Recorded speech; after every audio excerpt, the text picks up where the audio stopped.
السلام علیکم ورحمۃ اللہ وبرکاتہ۔ ایک مرتبہ پھر سے سواگت ہے آپ کا ہمارے چینل میں۔ پھر سے ایک دلچسپ حکایت لے کر حاضر ہوئے ہیں جو آپ کے دل کو سکون پہنچائے گی اور ایمان میں تازگی پیدا کرے گی۔ شیخ سعدی رحمۃ اللہ علیہ ارشاد فرماتے ہیں کہ جب ایک شہزادہ سلطان زنگی کے تخت پر بیٹھا تو اس نے بڑی کامیاب حکومت کی اور ایک بار کسی صاحب حال سے کہنے لگا، میں تو اپنی زندگی برباد کر بیٹھا۔ اس نے پوچھا وہ کیسے؟ تو شہزادے نے جواب دیا، جب اتنی بڑی حکومت میں قبر کے اندر کچھ بھی میرے ساتھ نہ جائے گا تو پھر بادشاہ سے تو فقیر ہی اچھا ہو، جو اپنی کمائی جو اس نے آخرت کے لیے کی ہے ساتھ تو لے جائے گا۔ اس لیے میں نے فیصلہ کر لیا ہے کہ باقی زندگی گوشہ نشین ہو جاؤں۔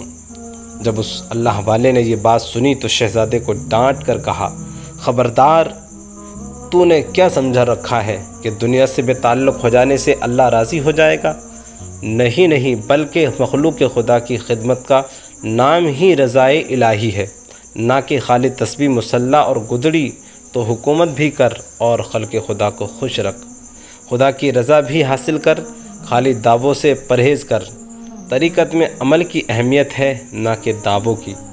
پاکیزہ اخلاق اپنانا اور خلق خدا کی خدمت کا جذبہ رکھنا کئی گدڑیوں سے بہتر ہے۔